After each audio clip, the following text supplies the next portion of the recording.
The red and blue lights lit up the street outside my house like a midnight carnival. It was 3 a.m., and I stood there in my doorway, fingers still wrapped around the knob, blinking away sleep and disbelief.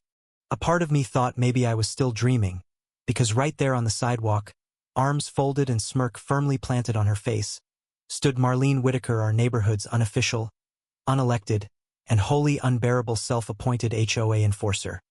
Marlene looked like she'd been waiting for this moment all her life, doling out imaginary justice in a sweater set complete with a pearl necklace and righteous indignation. She was mid-speech, talking to two clearly exhausted cops as if she were handing down a ruling from the bench of a suburban Supreme Court. Her complaint? That I was blocking her guests from parking in my own damn driveway. Yep, that's me. The guy who, months earlier, discovered Marlene had illegally tapped into my private well to water her award-winning backyard garden. What did I do about it? Well, let's just say I sent a very strong and very legal message, one that ended with her sprinkler system getting flushed with a not-so-pleasant cocktail from the septic tank. But that was just the opening act. You're probably wondering how I pulled that off legally. Trust me, it took a deep dive into the plumbing bylaws, a conversation with the county water board, and just enough creativity to skate past the edge of vindictive. But that's a story for another time. Right now, I was standing in my doorway trying to figure out how a woman like Marlene had once again turned my life into a three-ring circus. The cops were doing their best to stay neutral, listening to her wild tale about how my truck was parked 6 inches too far out of my driveway, so far out, apparently, that it was ruining her guest's evening. "Sir," one of the officers said, trying to sound reasonable but clearly questioning his life choices, "we're just asking if you could move the truck a little so her guests can park." I blinked. "Wait, you're serious?" Neither officer answered. Marlene, however, was just warming up. "I've lived here 23 years, she declared, loud enough to wake any neighbors still somehow asleep. "Never had a problem until he moved in." She gave me a look like I'd brought shame upon the block with my presence. Her version of the truth had all the flair of a community theater production, and she played the role of the victim with such gusto it was almost impressive. Her guests, she insisted, had no place to park except directly in front of my house, and the mere idea of using the ample, open curbside space across the street was, apparently, unthinkable. This wasn't about parking. It never had been. This was about control. See, Marlene thrived on power, the kind of small, bitter power that came from weaponizing HOA guidelines and turning minor grievances into HOA citations. She had bullied the HOA board into submission years ago, leaving her free to harass whoever didn't meet her standards. Lately, that had been me. When the officers looked back at me, silently urging me to just go along to get along, I let out a humorless laugh. "So just to be clear, you want me to move my legally parked truck because her guests can't be bothered to walk 20 feet? They didn't respond. Marlene, of course, huffed and puffed, proclaiming herself the victim once more. "This is harassment," she shrieked. "All I want is to be treated fairly. This is a neighborhood, not a parking lot.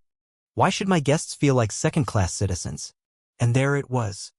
That line she always used to pivot from petty complaints to philosophical crises. She didn't want fairness, she wanted obedience. She was used to people rolling over, apologizing for existing, and moving heaven and earth to keep her quiet. But I wasn't one of them.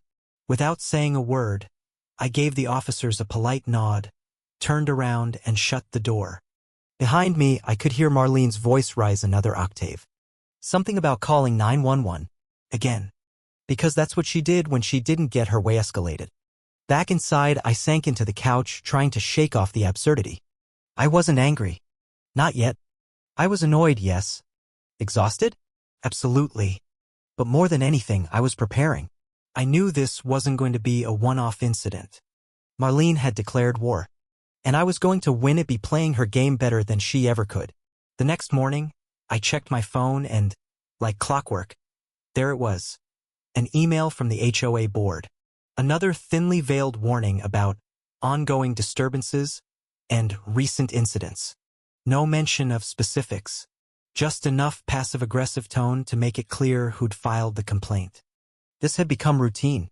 The week before, it was a letter about excessive lawn noise because I dared mow on a Saturday afternoon.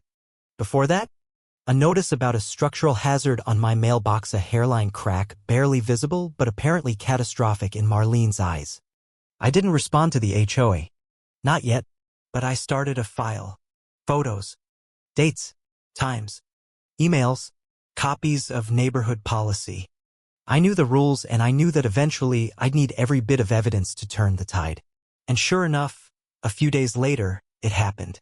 Marlene's guests pulled up and parked directly in front of my driveway.